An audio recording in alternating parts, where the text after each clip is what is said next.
Hey guys, what's going on? And I am here to review something that is near and dear to my heart.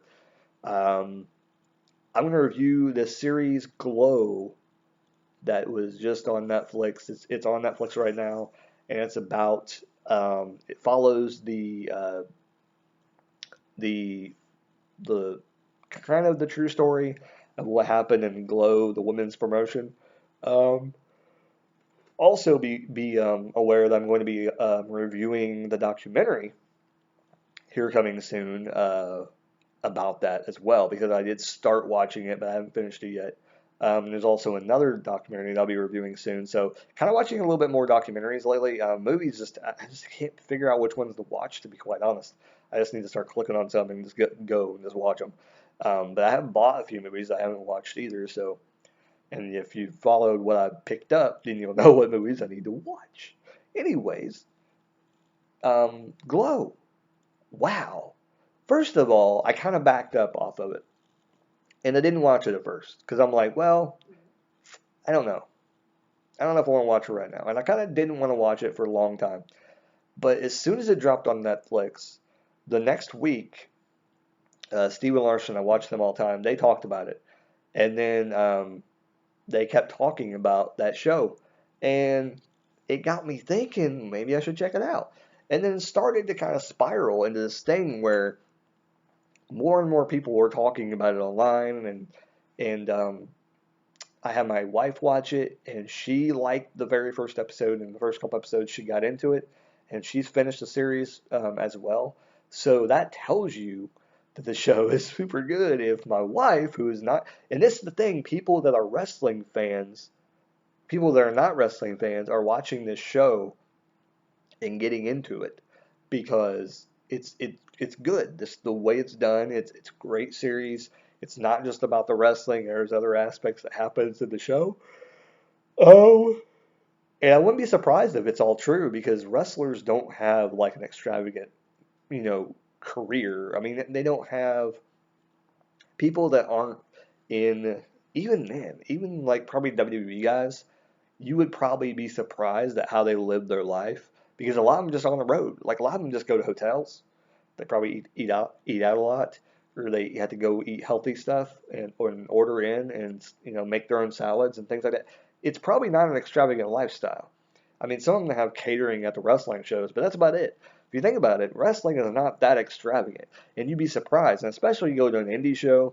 I know the one I go to, they get changed down in the basement. They have to walk upstairs and walk downstairs when they come into to wrestle. Like that's their entrance way. They don't really have like a curtain or anything like that. I think at one point they do that. They used to do that back in the day where they would actually put a curtain on the entranceway, but that's where everybody comes in. So you're coming in, and the wrestler will be coming probably in at about the same time. It's happened before where, like I think it happened like I know it's happened before in the past where I would be coming in to see the show, and Don Basher, who is in Greensburg, he's one of the big wrestlers that's been around forever in Greensburg wrestling. He'd walk like right in front of me and head to the ring like he's getting ready to do the show or talking to people around the ring before the show started and everything. And it's kind of interesting. Like independent wrestling is definitely a whole different beast. But Glow, it shows a lot of different aspects in there, and if you haven't seen anything about pro wrestling or anything like that, this is still something that's very, very interesting because like I said, it goes into everything. And Mark Maron, which I'm going to tell you right now, I do not like him. As a comedian, I think he's horrible. I don't think he's funny at all for the most part.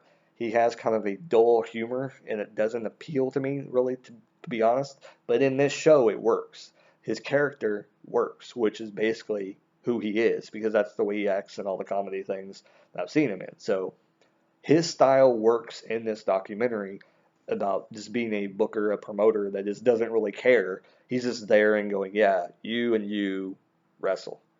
You and you wrestle. And then they would say something back like, we just wrestled each other last week, and yes, you're going to do it again tonight. That's what he would say. Like things like that. Like he's really like just like nonchalant. Like he doesn't want to be there. He doesn't want to be doing the show. And there's reasons why he's just doing the show, and you find out about that in the series. Um, but it's a great thing. It's about some guy who knows nothing about wrestling coming in there, starting a promotion, and basically slowly liking like all the girls, and they kind of become this like family, and they kind of they don't know anything about wrestling. They all come there because they're pretty women, and by the end of the thing, the people that survived and made the show are the ones you didn't think were going to survive and make the show. Very, very interesting, and that's what they said on the actual documentary for the Glow Wrestling. So that's why I stole it. But for the show wise, that's exactly what happened. They show you that in the TV show that some of the wrestlers that did it and actually made the show were not the ones you thought were going to make it, and some of the people who got into it are not who you think it was because there's a TV star, or not a TV star, but like people who would go for actress work showed up to this. So people that had no idea, no history of professional wrestling, they came into this and had to learn everything backwards and learn the moves and then learn the history of pro wrestling and learn how everything works and learn how the business works. And that put into a show, oh my God. Like, there has never been a wrestling show, to be quite honest, that purely talked about pro wrestling, and this is one of the ones. So it's interesting to see how long this series will go because I think it could go on for a while. I mean, Orange is the New Black is pretty popular. A lot of women is on there. So I think the hit thing with this is women watch a lot of Netflix because they just seem to be drawn to that. I'm not disrespecting anybody or whatever like that. There are guys that watch Netflix, but I think they're more in and out. They're like, I want to watch this movie, I want to watch this movie, and then they're out. They're more selective on what they watch. Women will actually probably give things a try, especially TV shows, because they don't want to be dedicated. It just seems to me, noticing on the outwards, most women that I have talked to and whatever, they tend to watch TV shows online opposed to movies on a streaming thing, unless it's like a very, very popular movie. Like, they're more adept to go and watch a TV show than to watch a movie, especially one that they've never heard of. Like, there's not probably too many women out there that just watch a random movie on Netflix just because. Like, most women that I know, like they don't do that. So getting all women shows on Netflix is probably a good idea because one, you're going to draw men that like to watch those shows and just drool over the women, and second, you're going to get these women and girls that want to watch this kind of stuff on Netflix. So Orange and the New Black was a huge success for Netflix. Probably their first big success. House of Cards came close after that, which kind of has their own audience, which I like that, but I'm kind of behind on that. But Glow season one, this is my review for it because I know there's going to be another season. I guarantee it. I would be surprised if it gets canceled because it's huge. Like it got super popular like first season did. So I hope it garners a lot of success. Um, there's not really too many popular people in it. Mark Maron is the only one. So hopefully he comes back for it. And I don't think he's not really nothing, and he's kind of an older guy anyway. So, I mean, they could honestly replace him and write him off the show if need be. I think just the basis of the show is great. But you could go off and just create your own show if they wanted to and just call it Glow. But I think they're going to stick to the story or at least kind of embellish what happened. And I think that would be good. TV it up, as you will.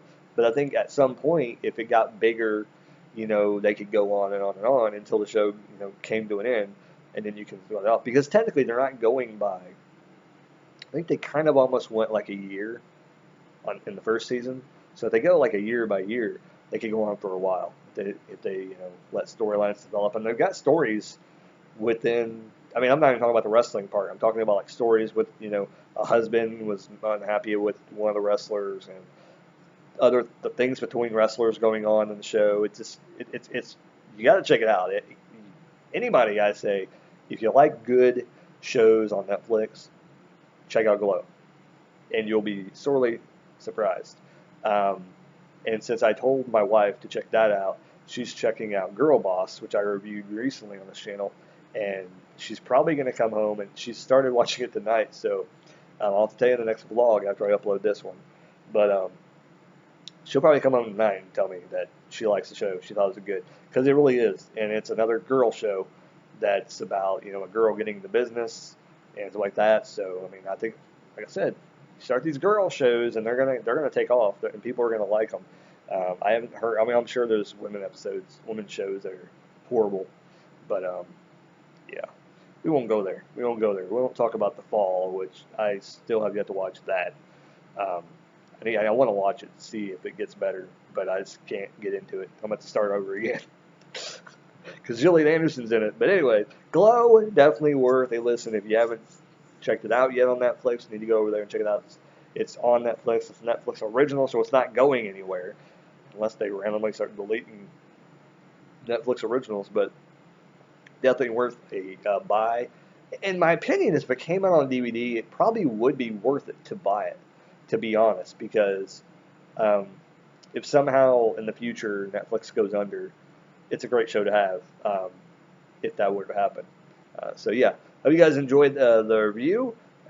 Like, comment, subscribe, share, all that good jazz. And I'll see you guys later. Keep rocking and keep on watching Netflix.